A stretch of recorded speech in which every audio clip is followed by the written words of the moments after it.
दोस्तों आप में से अगर किसी को दिमाग का मसला है, ख़ास तौर पे उसे अगर चक्कर आते हैं या उस मरीज़ को कानों में सीटियाँ महसूस होती हैं या शोर महसूस होता है या उस मरीज़ को आधे सर का दर्द रहता है, तो वो मरीज़ परेशान बिल्कुल ना हो। किसी भी करीबी मेडिकल स्टोर या फार्मेसी से जाके ये कैप्सूल लेके बिल्कुल सेहतयाब हो सकता है। दोस्तों आप अगर इस कैप्सूल के बारे में मज़ीद तफसील से जानना चाहते हैं तो मेरी वीडियो को एंड तक ज़रूर देखें। दोस्तों मैं जिस कैप्सूल की बात कर रहा हूँ ये है स्टोजिरान फोर्ट और इसका जो साल्ट है वो है सिनारेज़िन। दोस्तों इसको मोस्टली एक एंटी हिस्टामिन है डाइमेनहाइड्रेट उसके साथ दिया जाता है एक बेहतर रिज़ल्ट हासिल करने के लिए।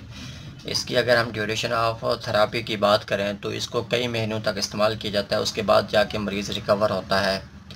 अगर इसकी डोजेज की बात करें, इस वक्त जो मेरे पास अवेलेबल है वो 75 mg के अंदर अवेलेबल है। और इसकी अगर हम डोज़ की बात करें, ये ओडी डोज़ होता है, दिन में एक बार इस्तेमाल करना होता है। दोस्तों आप लोगों को ये इल्म होना चाहिए कि ये एक प्रिस्क्रिप्शन मेडिसिन है, डॉक्टर के नुस्खे के मुताबिक ही इसको इस्तेमाल करना होता है।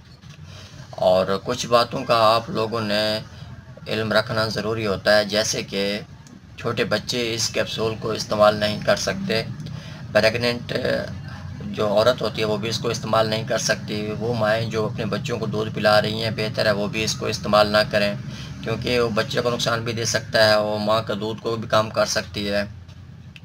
दोस्तों कुछ इसके कंट्रा इंडिकेशन है, जैसे कि कोई अगर लिवर पेशेंट है तो बेहतर है वो इसको इस्तेमाल ना करे, कोई अगर किडनी का मरीज़ है बेहतर है वो भी इसको इस्तेमाल ना करें, कोई अगर दिमाग का मरीज़ है उसकी पहले से कोई दिमाग की मेडिसिन चल रही है जैसे कि डिप्रेशन वगैरह हो गया, पार्किंसन वगैरह हो गया, तो बेहतर है वो भी इसको इस्तेमाल ना करें।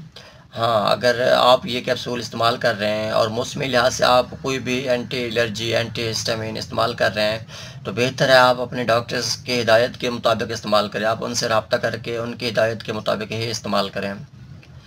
दोस्तों आपका स्टोजिरान या इससे रिलेटेड कोई भी सवाल है आप कमेंट कर सकते हैं। आपको अगर मेरी ये वीडियो अच्छी लगे तो काइंडली मेरी वीडियो को लाइक और शेयर कर दें, मेरे चैनल को सब्सक्राइब कर दें। शुक्रिया, अल्लाह हाफिज़।